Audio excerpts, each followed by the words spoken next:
coming from. He asked them, well, where are you going? Well, nobody knows that. Does anyone know where they're going in eternity? How can you know that? Well, friends, if you don't know where you're coming from, you don't know where you came from, and you don't know ultimately where you're going, there's a word to describe you. I'm not saying that you don't have friends, not saying that you don't enjoy a few pleasures in life, and I don't begrudge that. I'm not saying there are no parties, but there's a word that describes you. What is that word? You're lost. You're lost in the world. If you don't know where you've come from, and you don't know it in the ground and let it mold away, if that's all there is to life, and if they're not presently enjoying themselves, then suicide makes sense, doesn't it? But what if you're more than just a highly evolved animal?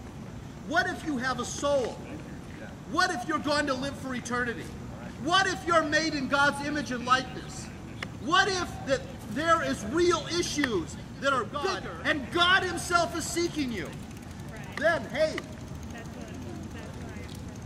the Bible, Christ, he himself, he said, what shall it profit a man if he gain the whole world and lose his own soul? Or what shall a man give in exchange for his soul? You have a soul. You're not just an animal. You're more than that. You're a creature made in the very image and likeness of God, and God loves you. He cares about you, and he's seeking you. Well, that is eternally significant, isn't it? And this is good news. What? Well, it's wrong for you to kill yourself, but it's okay for you to kill someone else. Well, let me ask you: is it really wrong for you to kill yourself? I believe so. Why? On what basis?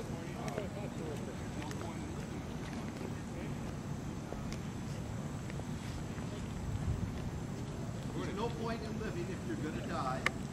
That you're going to kill yourself. You're going to kill yourself. Okay. Why do you even wake up and kill yourself? Okay. Now, okay, you're telling me that we naturally don't want to kill ourselves. Yes. Right, okay. But now, maybe that's just a figment. Maybe you were just trained to think that way and it's all a lie. How do you know it's not a lie? How do you know that anything that was written in the Bronze Age isn't a lie that we've been tricked to think for 3,000 years? Okay, so in other words, no one can know what truth is in an ultimate way. The only people that know where dead men go, whether they die or dead. Okay, so is there such a thing as truth? Okay, based on that kind of philosophy, now that's the same kind of thinking that a person would use who would say, I am going to end it. Because after all, life has no meaning. Maybe a lot of people would be better off if I just ended it. People that strive to live up to a meaning that they could never reach. Not because they don't believe anything is true, not because everything they believe is relative, but because people, society themselves, have set standards so high for them that they feel it's impossible to get to, and they can't go through. And the reason why we do is because a person who holds the Bible in their hand and then acts or lives into it. Well, you have a different definition for truth. So you're saying culturally we'll have the truth in this situation, but it may not also be true in this other situation. What is God?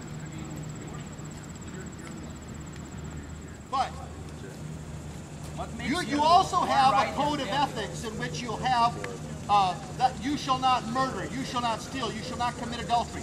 Why is it that no matter where you go around the world, no matter where you go, people will have a code of ethics very similar to the Ten Commandments?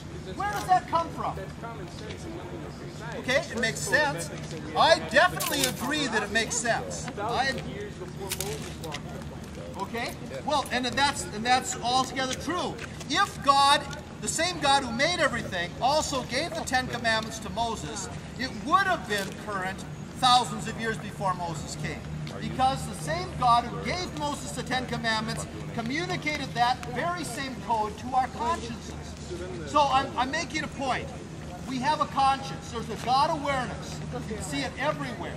Explain it to me. Explain the uniformity of these